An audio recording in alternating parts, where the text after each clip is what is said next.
Yo, Elliot.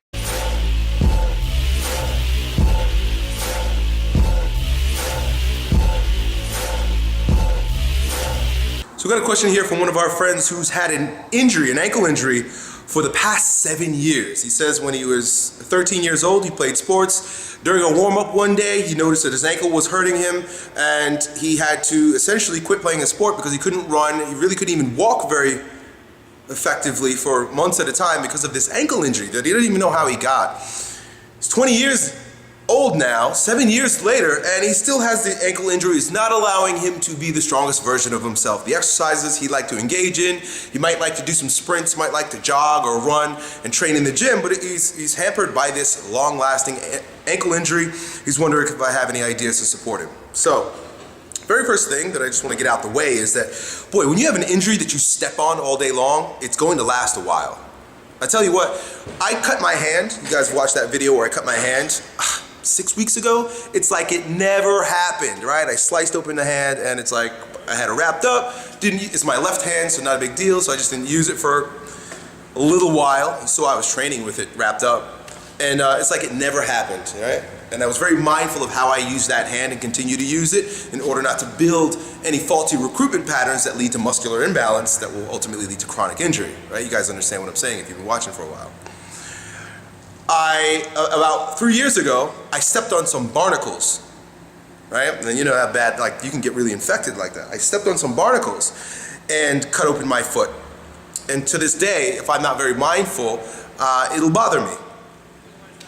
If I don't stretch it right, if I'm not very, like I said, mindful of how I approach that foot, I'm gonna have problems. Now, that's crazy, but the reason why is because one injury, you don't do anything with and it heals. The other one you step on all day long, and your ankle is just one of those things that you're gonna step on all day long.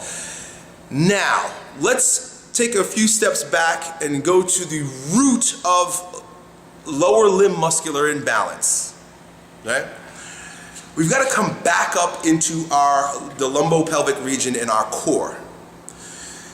Whenever there's an imbalance in the core, it's going to, and when I say core, I mean within everything in your body except your legs and your arms. Even your head is considered core. When I say core, I mean the center, the most proximal part of your body, right? This is just the way I'm defining it.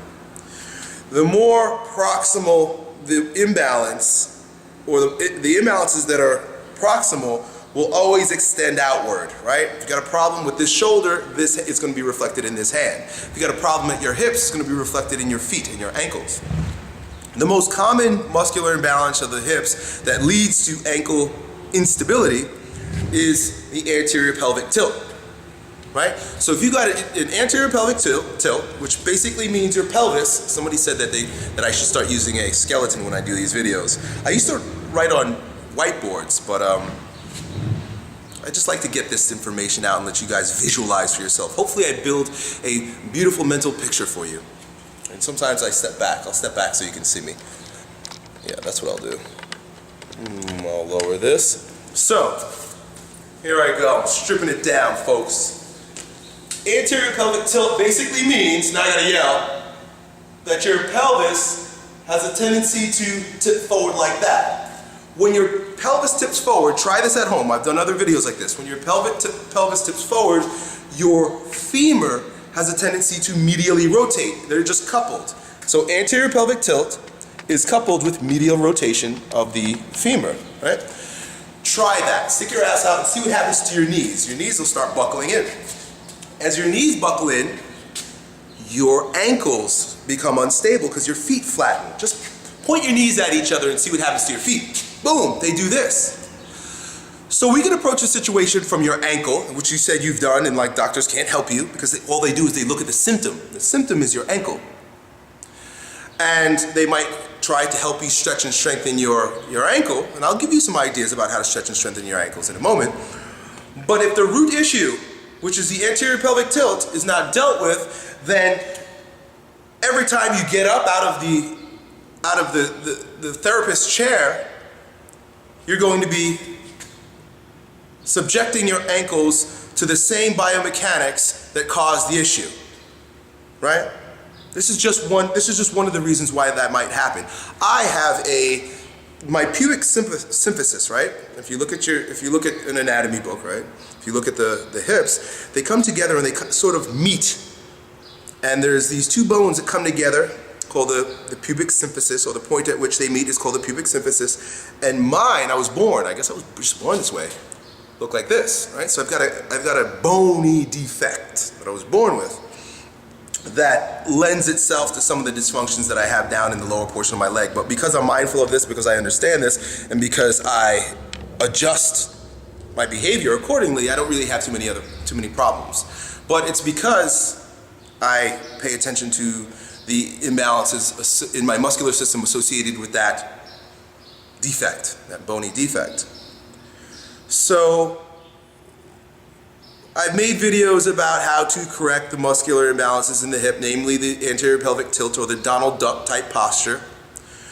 One of the best ways to begin strengthening the deep abdominal wall that's going to help stabilize the pelvis back in its neutral position, hands down, I don't think I found anything that's been as powerful, and I've begun integrating it back into my routine once again just this month. Every year, at the beginning of the year, I go back to focusing on structural integrity in my body, right? Because eventually I'm going to end up just abusing the shit out of myself, because it's just what I love to do.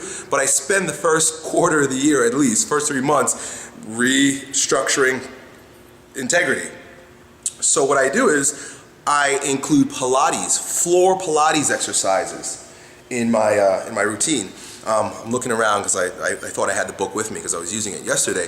It's called Controlology by Joseph Pilates. It's a little pamphlet, but in that pamphlet there are multiple different exercises that you do on the floor that are Pilates exercises, and the premise from which the entire Pilates or Controlology exercise modality comes from rests on integrating your deep abdominal wall into all movement, what they call your powerhouse. Another good book, it's called Pilates Body. I don't remember the name of the author, but it's basically an expanded version of Controlology, which is Joseph Pilates' first book.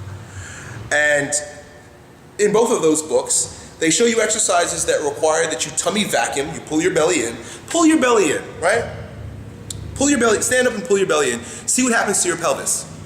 It tucks under. Those of you who have anterior pelvic tilts, ass out posture, pull your belly in, because that's really the biggest issue that we have. See, I'm right there with you. A big portion of the reason why I suffer this way is because of that bony defect. So I have to do this shit all the time, otherwise I'm screwed. So you got to focus on tummy vacuuming. And from that tummy vacuum position, a lot of these are floor-based exercises, so ultimately you'll have to integrate them into standing exercises, but this is the rehabilitated portion of the modality. Pull your belly in, and then you've got to start, you do all these different movements, moving your leg, moving your arms, doing sit-ups, but all with very focused attention. The key here is focused attention on stimulating your pelvic floor. I've talked about this before, where you pull up your asshole and balls and suck in your belly button. I call this the powerhouse. Activate your powerhouse if you've ever taken a Pilates class or something. I don't care how tough you are. I don't care how much you deadlift or how much of a badass you think you are. Try some of these Pilates exercises as a part of your routine. I guarantee you, you're going to become very frustrated early on because you can't do them.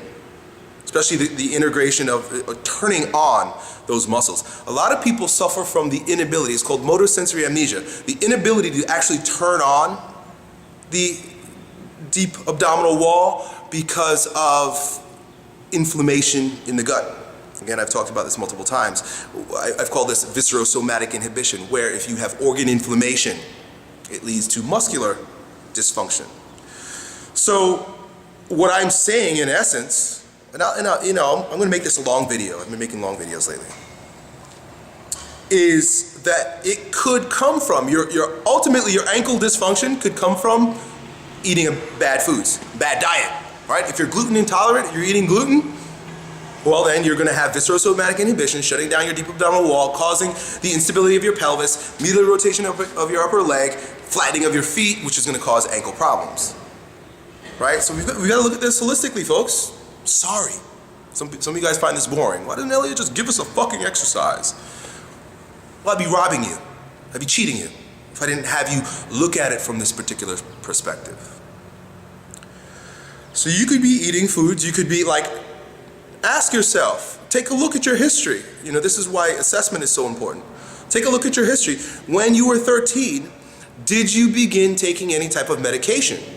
Now here's an interesting one that might be the case. Most children at the age of around that age, begin getting acne.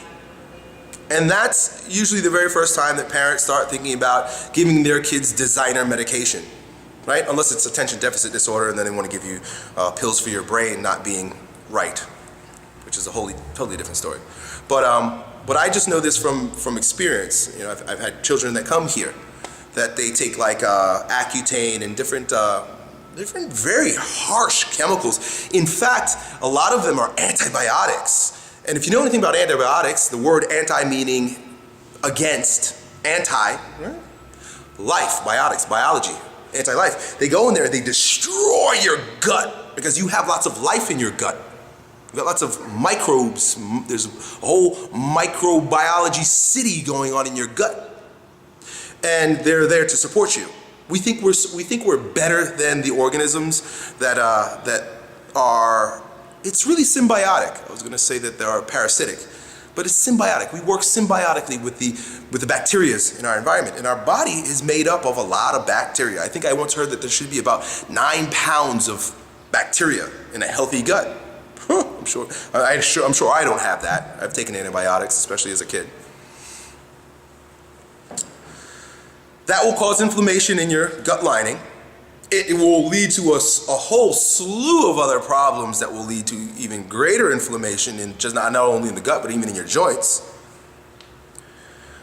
And then viscerosomatic inhibition, shutting down your deep abdominal wall, and then you got the whole problem. So I've already said that. So we've got to go to the root first. I hate giving people superficial answers, just like glossing over the top and not referring back to what the root perhaps could be. Now, it could be something else, but I go based on my knowledge and of you and the experiences that I've had. Now, what do you do? Well, for sure you're going to need to, if you have flat feet, right? That means that part of the reason why your ankle is hurting is because your arches collapse.